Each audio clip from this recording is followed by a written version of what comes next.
Hello class third बच्चों, आज हम लोग पढ़ेंगे आराध्या बुक से पाठ 14 प्रशांत की बहादुरी। तो आप अपनी आराध्या बुक निकालिए और ओपन करिए पेज नंबर 73 प्रशांत की बहादुरी। आज हम लोग पढ़ेंगे प्रशांत की बहादुरी। और बच्चों, आपका ये हाफ ईयरली का जो कोर्स है वो कंप्लीट हो गया। और जो मैंने इधर बच्चों चैप्टर्स पढ़ाए हैं तो आप उनको अच्छे से तैयार करिए। जो यूनिट 1 में मैंने चैप्टर्स दिए थे उनमें से मैंने बहुत कम चीज़ों को पूछा है। तो जो इधर के चैप्टर्स जो भी मैंने इधर यूनिट 1 के बाद जो हमारे चैप्टर्स थे उनको अच्छे से आप तैयार कर लीजिए, ठीक है। तो चलिए आज हम लोग ये लास्ट चैप्टर पढ़ते हैं, प्रशांत की बहादुरी। और आपको सारा प्रश्न उत्तर शब्द और जो भी पहर है सब अच्छे से तैयार कर लेना है। तो देखिए इसमें चलिए पढ़ते हैं। बहुत ही अच्छी कहानी है। इसमें एक लड़का है प्रशांत, उसकी बहादुरी के बारे में बताया गया है। तो चलिए कहानी शुरू करते हैं। कड़ाके की ठंड थी और अंधेरी रात, चारों ओर सन्नाटा था। वातावरण में कोहरा अपना स्थान ग्रहण करता जा रहा था। जब कड़ाके की ठंड होती है बच्चों तो कोहरा भी तो पड़ता है, बहुत ज़्यादा कोहरा, और वो कोहरा सुबह तक रहता है। तो गांव के किसी कोने से किसी कुत्ते के भौंकने की आवाज़ यदा कदा सुनाई पड़ जाती थी। यदा कदा मतलब बीच बीच में। गहन अंधकार में, गहरे अंधकार में केवल कालिमा के ही दर्शन होते थे। बिस्तरों में दुबके लोग नींद में बेसुध थे, मतलब कि उन्हें कोई होश नहीं था और वो गहरी नींद में सो रहे थे। अचानक छत पर किसी के कूदने की आवाज आई। आहट पाकर प्रशांत की आंख खुल गई। उसे छत पर किसी के चलने की आवाज सुनाई पड़ी। जब बच्चों रात में शांत होता है तो आवाजें भी बहुत सुनाई पड़ती है ना। आसपास कुछ भी होता है, जरा सा भी खटपट होता है तो वो तुरंत सुनाई पड़ जाता है, क्योंकि उस समय एकदम वातावरण शांत रहता है, सारे लोग सो रहे होते हैं, कोई गाड़ी नहीं चल रही होती है, किसी की आवाज़ें नहीं आती हैं। बस किसकी आवाज़ आती है? कुत्ते के भौंकने की, है ना। तो उसको जो प्रशांत को है उसको कुछ सुनाई दिया कि छत पर किसी के कूदने की आवाज़ और चलने की भी आवाज़ सुनाई पड़ी। उसने बगल की चारपाई पर लेटे अपने भाई हर्ष को जगाया। जब कुछ ऐसा होता है तो हम लोग जो बगल में हमारे साथ सो रहा होता है हम लोग उसी को उठाते हैं ना। तो उसने भी अपने भाई हर्ष को जगाया। तो हर्ष बोलता है, क्या है? आलस भरे स्वर में हर्ष बोला। तो प्रशांत ने कहा, भैया मुझे लगता है छत पर डाकू है।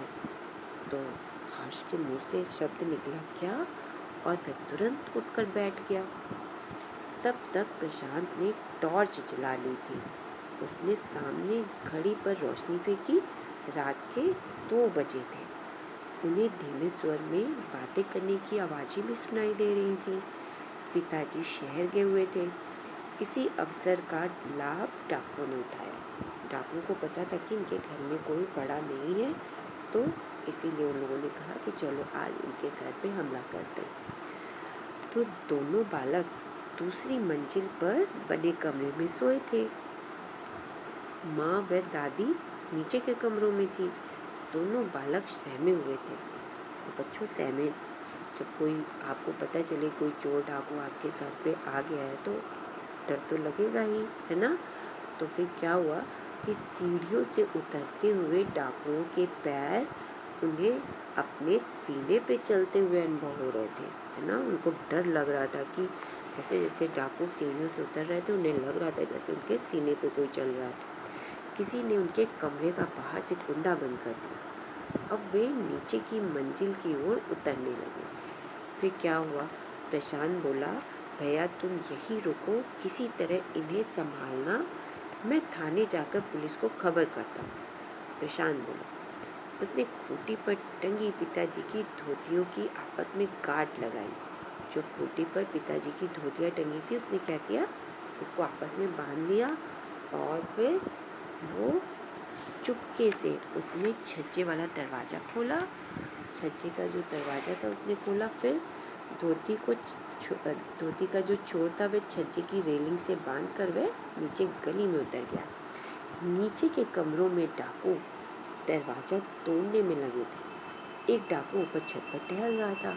प्रशांत के निकल जाने का किसी को भी पता नहीं चला। लगभग 2 किलोमीटर की दूरी पर था पुलिस स्टेशन। जो पुलिस स्टेशन था वो कितनी दूरी पे था? 2 किलोमीटर की दूरी पर था। प्रशांत बेतहासा दौड़ता जा रहा था, बिल्कुल दौड़ लगा रहा था, है ना, रुका नहीं, वो जरा भी दौड़ता जा रहा था। थोड़ी देर में प्रशांत वहां पहुंच गया। उसकी सांस फूल रही थी। तो जो पहरे पर सिपाही खड़ा था उसने पूछा, कौन है, क्या बात है? प्रशांत ने अपनी फूलती सांस पर काबू पाते हुए जल्दी जल्दी सारी बात बता दी। सिपाही उसे भीतर दरोगा के पास ले गया। दरोगा ने उसकी बात सुनते ही तुरंत जीप ले चलने को कहा और थोड़ी ही देर में प्रशांत का घर पुलिस द्वारा घेरा जा चुका था। फिर वहाँ पुलिस पहुंच गई थी और उन्होंने प्रशांत के घर को चारों तरफ से घेर लिया था। अब गांव के लोग भी जाग चुके थे। उनके हाथों में लाठियां और भाले थे। पुलिस ने डाकुओं को ललकारा। फिर डाकू ने क्या किया, छत पर जो डाकू जो था उसने अचानक फायर कर दिया। गोली दीवार पर लगी। तभी एक सिपाही की गोली डाकू की खोपड़ी में जा लगी। गोली लगते ही उसका शरीर छज्जे की रेलिंग पर झूल गया। जो छत पर टहल रहा था उसको लगी और वो छज्जे की रेलिंग पर झूल गया। अब तो पुलिस मुख्य द्वार तोड़कर भीतर घुस गई। साथ में गांव वाले भी थे। डाकुओं ने अधिक प्रतिरोध नहीं किया क्योंकि उन्हें ऐसा मौका ही नहीं मिल पाया था, है ना, तो उन लोगों ने बचने की कोई कोशिश नहीं की और पकड़े गए। अभी उनसे किसी कमरे का दरवाजा भी नहीं टूटा था। 4 डाकू जीवित पकड़ लिए गए और जो 5वां था, जो छत पे टहल रहा था, वह मर गया था, वह मरा पड़ा था। फिर पुलिस और गांव वालों ने प्रशांत के साहस की जी भरकर प्रशंसा की। अगले दिन पिताजी शहर से लौटकर आए। उन्हें पता चला सबसे प्रशांत के विषय में साहस भरी बातें सुनकर उनका माथा गर्व से ऊंचा हो गया, है ना बच्चों। तो प्रशांत ने बहादुरी का काम किया, है ना, वो डरा नहीं, बिल्कुल भी सहमा नहीं और उसने मुसीबत में धैर्य और साहस के साथ काम किया। तो उसके धैर्य और साहस ने ही डाकुओं को पकड़वा भी दिया, है ना। तो इससे क्या हमको सीख मिलती है कि हमें मुसीबत या जब भी कोई परेशानी आए तो हमें घबराना नहीं चाहिए और धैर्य के साथ ही काम करना चाहिए। तो बच्चों ये चैप्टर आपका आज ख़त्म हुआ, हाफ ईयरली का कोर्स कंप्लीट हुआ। और जैसा कि मैंने बताया आपको, जो इधर मैंने चैप्टर पढ़ाए हैं आप लोग उन्हीं को अच्छे से तैयार करिएगा। जैसे कि पवित्र तुलसी है इसमें से, और फिर दीपावली है, इसको पढ़िएगा। नेक्स्ट चैप्टर है उचित न्याय, और इधर के जो भी चैप्टर हैं उचित न्याय है। फिर क्या है, फिर है सागर तट की रौनक, और ये वाला चैप्टर है प्रशांत की बहादुरी। और शुरू के भी चैप्टर देख लीजिएगा, स्टार्टिंग के फर्स्ट सेकंड थर्ड इस तरह के चैप्टर भी आप देख लीजिएगा। उसमें से प्रश्न प्रहर है, ये सारी चीज़ें, कविता है, वो देख लीजिएगा।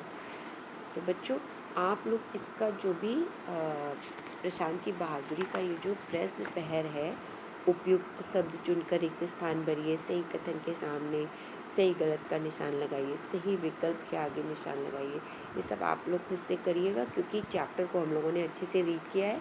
तो आपको ये खुद से करना है, और अगर नहीं समझ में आता तो फिर से एक बार चैप्टर को रीड करिए और इसे करिए, और प्रश्न उत्तर मैं आपको करके दूँगी। ओके।